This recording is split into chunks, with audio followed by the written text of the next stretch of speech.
All right, perfect. Yeah, so we're live. So you can go ahead and introduce yourself and your business, and we can kind of go from there. My name is Sharon Edwards, and I own Upmarket Media. We are a full-service marketing agency based out of Statesboro, Georgia. We service clients all over the nation, and we specialize in digital marketing solutions. We do the whole gamut, but we specialize in the digital marketing. So our strengths are really like search engine optimization, Google Ads, website design and development, website functionality stuff, and social media and, paid placements and that kind of thing. And then graphic design as well. So that's kind of an overview of what we do. A lot of the businesses that we service are local businesses, or they started local and not local to Statesboro, but just smaller family-owned businesses. We do have a couple that are not, like medical, we have a hospital and a couple other people that are not, but that's our specialty. And that's really why I started Upmarket, is because prior to starting my business, I worked in the newspaper industry, and I got a job in 2007 working for a big newspaper in Savannah. And I was the kind of like the admin person for the digital department. So that was when Yahoo behavioral targeting had just kind of started, and people were starting to sell that. And all the behavioral targeting online had started. So that was kind of how I got my start in the digital world. Before that, I did major in, I have a degree, my undergrad degree is from Georgia Southern in marketing, and I have a master's in business. But so I got started way back in school with marketing, but Savannah Morning News was really where I was working, where I got my start with the digital and my exposure to the digital realm of it. And so I was the one that kept track of, that made sure that everybody got their impressions, and really tried to help support the salespeople in explaining how behavioral targeting worked, because back then people were not very familiar with this kind of thing. And so, if they didn't see their ad, they didn't think it was running. Well, you really, if you're targeting correctly, most of the time you're not going to see your ad. So I had to help explain that to people and kind of explain how it really worked. And after that, I wanted to move up because I wanted to make more money. And so I went into sales, newspaper sales. And that was at a time when the economy was not good, and so it was tough. But what I got exposed to a lot there was small business owners, and they were struggling to figure out what was working and struggling to figure out what to do for marketing in order to expand their business. And so I saw firsthand, and I heard a lot of the stories, and, as you work hand in hand with small business owners, you really kind of get attached to them. And you really learn everybody's why, and you learn their struggles, and, and they become more than just a customer, So what I was seeing was a lot of people that really didn't know how to, they knew how to do their business, and they had a great product and they had a great service, but they really didn't know how to market it. And then this world of digital was starting to come in, and it was real easy to get, to not understand what you're buying, or to not make sure that you're getting what you're promised, kind of thing, and not know what to do. It's all, you have to be specialized in each part of it to really do it well. So then I knew that, I wanted to start my own business, and I really loved the digital online side of things. So obviously I had to do that to make a living, but I was always searching for a way to get out of it, and start my own thing, or do more digital stuff. And then I was approached by one of my customers at the time, and he said, I know you want to have a marketing business, let's do it. So he funded very little of it, but I went ahead and stepped out on my own. And then I ended up buying him out within like 6 months, just because, I had a vision and I knew what I wanted to do, but I had to do it. I couldn't explain it, kind of thing. So I stepped out on my own. That was in 2014. And since then, I've pretty much, I've grown it from the ground up, to what it is now. And it was, it's worth it. I'll say that.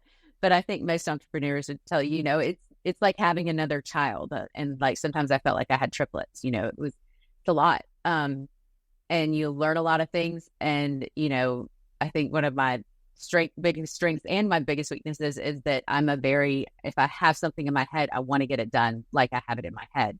And I don't necessarily bend a whole lot sometimes. So of course, I wanted to run this business the way that I want to. There's a lot of things that with typical agencies that, I don't really agree with. And so I wanted to run my business differently. So, yeah, it's been a long journey, but I've evolved and it's really turned into exactly what I wanted it to be 10 years ago when I started it. So been reporting. It's funny how they say the 10-year mark is usually, you have to put at least about 10 years in before you really start to really see it blossom. Obviously other business, they grow a lot faster than 10 years, but the 10-year mark is always kind of like the staple. But you mentioned kind of like some agencies, you kind of didn't agree with certain things. Like, can you dive a little bit deeper in that? What did you see in the space that made you maybe want to do something different? A lot of what I saw was sometimes holding things captive, like analytics accounts and stuff like that, and I try to be transparent with the customers. We don't really put a markup on a lot of our ads. We do a management fee. And so I'm transparent in that, like, these are the fees and this is the ad budget and these are the fees, and we do an audit and make sure that they're running the budget correctly and all that kind of stuff. Or say like holding a website captive, or, I want to run it so that the clients do have access and it's transparent with what's being done. Okay. Even with SEO, it's hard to show clients what you're doing, because if you sat there and told a client everything that you're doing for SEO, it would take you more time than actually doing the work. So, but just being transparent with them and saying, this is what we're doing. This is what you're paying me for, and these are your assets that you have control of, whether they, that you can, have, as long as they fulfill their side of the contract, we'll fill ours too, kind of thing. So that's really, kind of what, that aspect I was kind of referring to. Yeah, that makes sense, because I have a print industry that I'm in as well, and a lot of the print companies that I've worked with, they have all the artwork. So when the owners decide to close shop, there's been plenty of owners that don't have their logos, don't have any of their artwork, and they have to start completely from scratch because they kept it, captive instead of giving it to them, because they were afraid of probably losing their customer or them getting it printed somewhere else. So they kept the artwork. So, right. Yeah, that's a good model that you have there. And then you mentioned some of like the stuff that you've learned, throughout the last like 10 years. Do you want to maybe dive into something that maybe caught you off guard, or something that you can kind of share with people maybe looking to get into being an entrepreneur or business owner? I think the biggest thing was I didn't plan for scale at the very beginning. I said, okay, this is how much money I need to make. And I didn't plan for that I needed to make more money one day, or I needed to hire somebody or something like that. So that was the main thing, is I really didn't charge what I should have been charging at the beginning. And so that was hard to transition into. I will say though, a lot of my clients that have been with me since the very beginning, they, when we raise prices, they're like, well, it's about time, so that was a good thing. But that was probably the biggest thing. The other is like imposter syndrome. I know that we're good at what we do, and I know that now, but back when I was first starting, I was always wondering, am I doing the right thing? And I'd be up for hours at night just researching and trying to figure out, make sure that I'm doing the best thing for my client. And just I wish I would have had more confidence in what I was doing, because obviously people trusted me. Obviously I was doing a good job because my clients were growing, their businesses were growing, and I was getting more clients, and they're all staying on board and that kind of thing. So those are like the two biggest things I wish I would have known now when I knew. I wish I would have known then when I know now, kind of thing. And but I mean, it has been good because we've grown the business, and I feel like I've really helped educate a lot of businesses on digital marketing and the importance of it, and like the different parts of it too, and how to measure it, and that's so important to make sure that you're looking at your data and that kind of thing. And now we've grown, and it's actually by accident kind of turned into a women's powerhouse because everybody that works here is a woman. Okay. I've only had 2 men the whole time, and that's not on purpose. It's just kind of how it's happened. But it's kind of nice to see girls come in here and not only learn about marketing, but learn about themselves and, grow on their personal journey as well. Just learning about, what they want to do and gaining confidence and that kind of thing. Our intern program is actually one thing that did surprise me, that it's actually been, it's been beneficial for our business, but it's been very beneficial for helping students really get first hands-on experience with marketing. And because, everybody goes to school and they want to, they want to do marketing, but everybody has a different idea of what that is. Yeah. So, and online marketing sounds so cool a lot of times, but it's a lot of looking at data, and it's quiet, and so, the being able to interact with clients also, so that's been a program that I didn't really expect from the beginning, but it's actually a really rewarding, side effect of our business. I think I saw on your website, was it like a youth, you had, it was like, looked like a younger lady who was, I think was doing some kind of content or something. So like, I don't know why I thought I saw on your website that you had like a youth person on staff. So that's kind of what you're mentioning. Well, they're actually all graduated from college. So they might look sorry. I might have read it wrong, but I saw, and then when you brought it up, Yeah. Our interns are all in college, but then I've hired a lot of them on full time now, and so they're on full time. And they're all a little bit in their 20s, some in their 30s. A lot of small business owners deal with the fact that hiring people is definitely one of the biggest struggles getting out the gate. You go from like a solopreneur to an entrepreneur, where you have to start hiring talent and start hiring the right people, and that's usually. Especially, I help a lot of people in the service industries, and that's a very big hurdle that they're consistently kind of running into. Have you had that kind of hurdle? You kind of yeah. I didn't think you had that. Well, it's evolved. That's another thing that's evolved. I think all of it has. But at first I was hiring people, and pretty much just I was not paying well. But it was what it was, and that's what I could pay, so, I was hiring people that weren't specialized in what we do. And that's one lesson that I learned actually in the past couple of years. And I've had a lot of people come on that are really smart and they caught on quickly, but I've had to train them. And so that's one thing that I finally was like, I need somebody that can be another me, but, can specialize in one of the areas. So, that was, I hired, I've hired interns before, so they've already been trained by the intern program, and then, hired them on, and they're ready to go. But I did hire somebody from outside recently that, already had 10 years of experience in SEO, and managing and everything. And I just realized what a game changer it was. And also, increasing pay for people, and being competitive. Beginning, I kind of thought, oh, well, I'm just a small business. I can't be competitive with a big corporation, but I can, because A, there's a lot more perks for working for a small business, but B, we're all in it together. If the business makes more money, they're going to make more money. So, yeah, I guess that's kind of, one thing that I had at first was just really not getting the quality people on board, but also being able to pay them enough so that they can concentrate on this job, and don't have to do a bunch of side work and that kind of stuff. Exactly. Do you still deal with like imposter syndrome? I know I do all the time. Oh yeah, especially when you're up at like midnight, trying to solve some problem. Oh, it comes on strong. But yeah, I do. I'm very purposefully, like in the past couple of years, I've very purposely built a strong foundation of support, like a strong support group.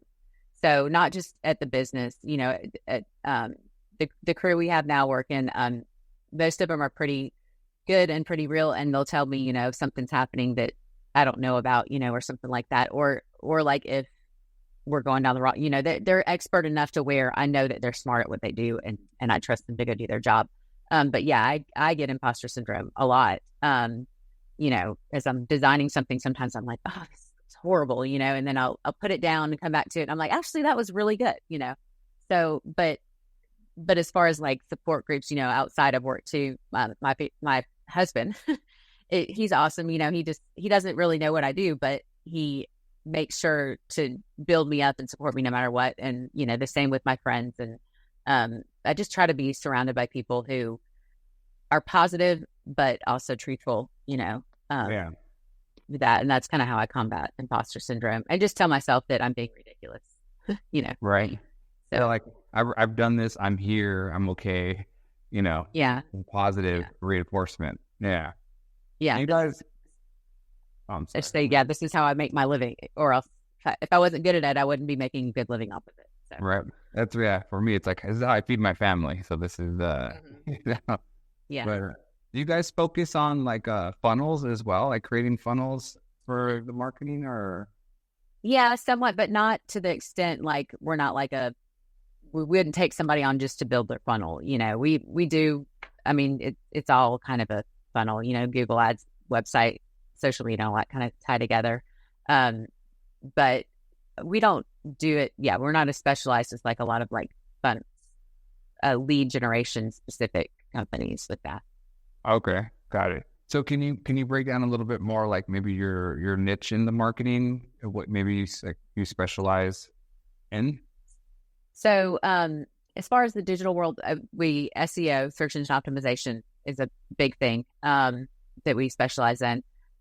Google Ads, we're a Google Ads partner, and that was a pretty big deal for our smart little agency because you have to meet the budget constraints, which was a problem back then, but now we're fine. But so you're our Google partner, so Google Ads and website design. But website design, really, our specialty is designing on the WordPress, on WordPress, not on WordPress.com, but it's the WordPress foundation CMS for the websites. So that, and then social media management, organic social media management, and then targeted ads on social media are really our main strengths, I would say, for that. But of course, graphic design is part of that, and we do design and branding. You have to in order to be able to do websites and all that kind of stuff, and true marketing for people. So that's really, and then, being able to do the reports and analyze the data and figure out what's really working and what's not working, and measure the conversions, make sure all the conversion tracking and everything is set up correctly, and make sure that what we're doing is getting conversions. So those are really kind of what makes us stand out, I guess, more than just traditional marketing agencies. Okay. No, that makes sense. And then seeing that you're about, you've been doing this for, 10 years, are there any pitfalls that you would maybe recommend people try to stay away from or try to avoid in the entrepreneur space?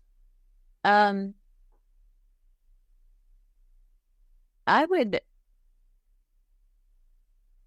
aside from make sure that your pricing is in line with growth, I would say just, do ample research and make sure that you know what you're getting into. Don't go and take out a huge loan unless you know that, your business is going to be able to support and pay it back.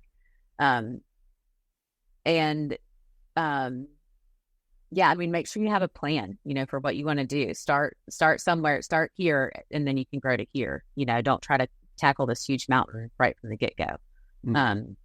You'll get there. You can't be an expert in everything. And hire people that know what they're doing. If you don't know what to do, hire people that know more than you. Really. And just network. I mean, if you're starting a business, you got to get out there and you got to hit the streets. It doesn't matter how much marketing you're doing. You got to be the one to hit the streets and talk to people, and marketing supports your sales efforts. So yeah, it's really good advice. And then like you being, the founder, the CEO, you're in their, in their day to day, right? Have you started to, do you mostly like delegate, or are you very hands on, or maybe are you looking to pull yourself out of the business to kind of work above it? Maybe in the future, or are you like being an owner operator? What's your thought? I really enjoy having hands on with the business, but I don't. But I am transitioning into more of having people that are in charge of the certain departments, and they don't have to come to me for anything really. But I enjoy. I'll probably always work with directly with clients. I really enjoy that. I really enjoy sitting down and brainstorming and figuring out what are we going to do with the budget they have to get them the results they need. I will always love doing that.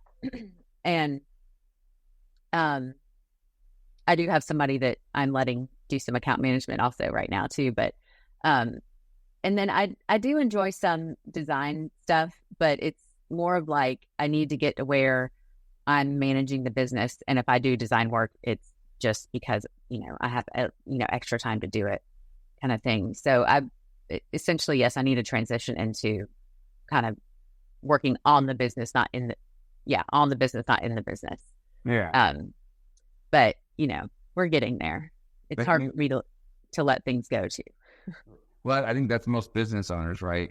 You built it, you know how you want it to function, and you know that you probably, even though you hire a specialist, you want it done this way, right? So yeah, you're going to go ahead and do it yourself if it's not going to get done the right way.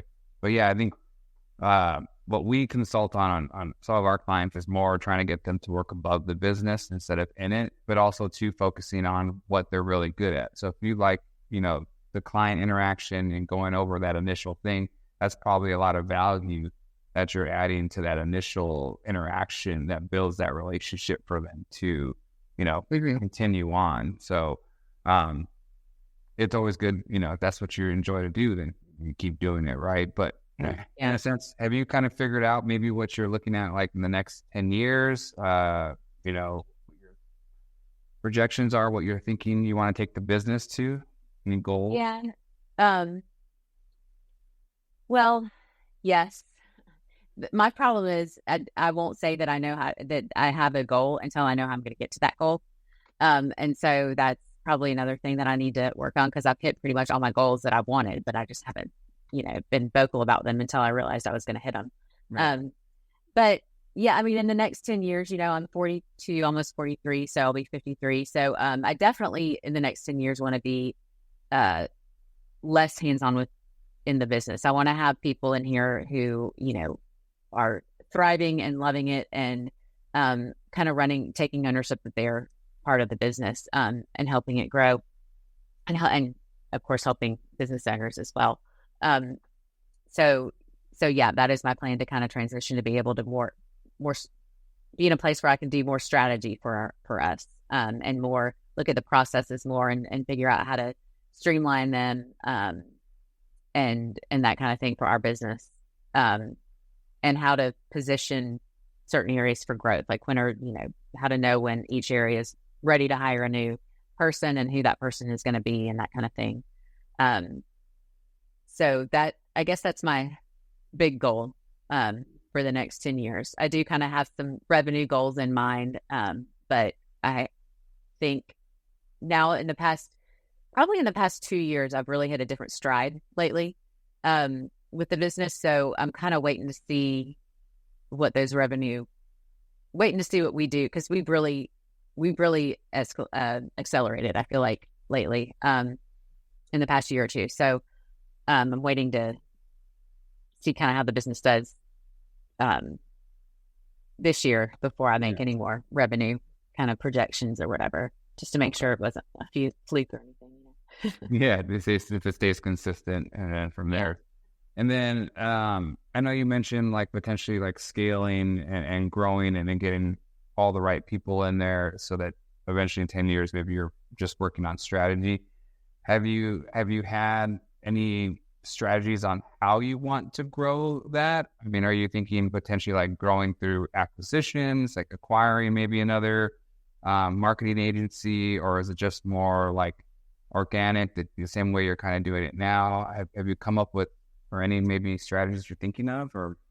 Yeah, I know I don't want to acquire another company. I really like the way that we built this company, and I feel like, taking on another one would be, I like doing it organically. I like with our clients, I like being able to look at my client and say, I really like them as a person too, Okay. So we do kind of, a lot of times we'll pick and choose, who we want to work with, so that it's beneficial for both parties. But, so yeah, acquisition, probably no, but just growing kind of organically like we've been. And we haven't really put a lot into marketing ourselves.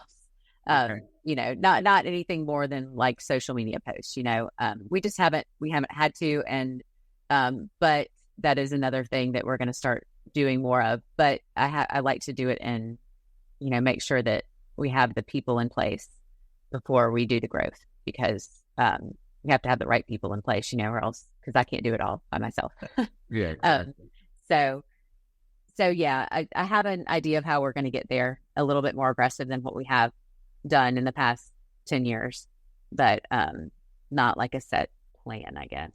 Yeah, that makes sense. And then you're right though, because if you start just pumping the marketing and they bring in a lot of lead flow, but if you don't have the infrastructure to take care of it, then that falls on you, right? Yeah, and I was just saying, and I don't want to lose sight of why I started this business in the first place too. I want to make sure that I'm able to service the people who, I intended to service from the get-go. That's awesome. No, yeah, definitely. You're keeping to your values and the culture that you're building in the company. Did you have like a culture that you're really trying to foster that you could speak of, or was it just kind of you're putting things in place and they're falling in the right place? Like, I know culture is really big, Yeah. I'm not really sure. So culture, like within the business? Yeah, like within your employees and how the culture that you're fostering. I mean, you're the leader, right? So everything kind of falls from you. And we believe that the culture you're emulating that culture within your business, right? So I don't know if there's a certain culture that you're already established that you can speak on, and if not, it's okay. Yeah. I don't really know that there is. I mean, in general, everybody here is, drama is a no. We definitely no drama culture. We try to stay focused on work all day, but have a little fun too. But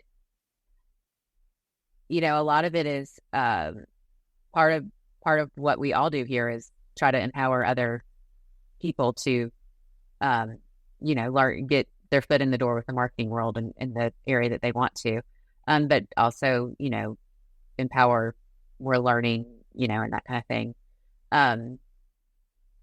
So, and I would say probably part of our culture here too is women empowerment, Yeah. because that's we definitely all try to build each other up and look out for each other. And, I'm not, I like men too, but, I think that especially in 90% of our clients are men. And so that kind of, I just feel like in today's world, it's important for women to support women, especially entrepreneurs and in business like we are, because there's not as many of us as there are men in this space and in the world of owning businesses and that kind of thing. So, yeah, I try to support, women empowerment a lot. It just ends up that way. But yeah. And that's kind of why we created this channel too, right? And why we want to share your entrepreneurial journey, right? Is to hoping to inspire the next generation of young women, young men, or whoever, maybe somebody who's sitting there saying, I want to do this, but I deal with imposter syndrome. I deal with these things. And somebody who's been doing it for 10 years and who's doing very well and who has employees is also dealing with the same things, right? Like they're giving me advice to kind of deal with that. So it's really great to hear your story and be able to share it with everybody, because we're hoping to inspire somebody out there who is looking to, maybe become their own boss or get out of the 9 to 5, and yeah. So yeah. Yeah. That's good. Yeah, that's important too, especially I think a lot of small business owners feel like they're on their own little island when they first start. And so I think it's also good for them to just hear that everybody has, trials. and Yeah. it works out, tomorrow's another day. Tomorrow's another day for sure. Do you deal with like a certain sector in particular? Is it just small business, like in general, or certain industry? Well, yes, small to medium-sized businesses. We don't do like large business, like universities or anything. We could, but you don't get paid as fast for them, But no, as far as a certain industry, no, not really. We had it's all over the place. Like we have auto repair, we have marine, we have retail, we have law, medical. That's good. You guys aren't just in one. You're not just in one little bowl. Yeah, one little. No. Yeah, it's it's a lot of different industries. So it never gets boring. Yeah. And my sister works. My sister worked, or I know she's still in marketing in some fashion, but she just did one particular thing. So it was always just like the same kind of content. So I never really picked her brain to see if she got bored of it, but I would imagine the same type of client that maybe it could get a little repetitive. Yeah. I mean, sometimes I think it would make our lives easier, but that's just, we learn about all different things, before we write content, we have to research every single client, but that's why we try to keep them on board for a long time. Right. So we don't have to do that over and over again. And in the marketing space, are there any go-to people that may be inspiring you to create better content, or maybe that you look into for advice, or? Gary V, I always follow Gary V. He's pretty, he could be a little bit much sometimes, but he's got really good advice. As far as content and all that kind of stuff, I don't create the content anymore, so I don't really, not as much anymore, at least. So I don't really like, follow that kind of stuff. I follow more like Sarah Blakely that, started Spanx. Okay. Her story, I, listened to her, story on Mastermind, and it was a pretty cool story. So I try to look out for whatever she's doing, just to get some ideas or, stories, that kind of thing. So that's probably like my main two go-tos. Yeah. I used to have some other ones. John Loomer, I'd look at a lot for Facebook ads and stuff, but now I just kind of refer them to whoever managing that area, to look at that. And I try to look at more people that are running. But there was another one that I, on my mastermind class that I loved, and I can't remember their names. They had an agency, but they were really entertaining. And I liked listening to like their strategy and all that kind of stuff. That makes sense.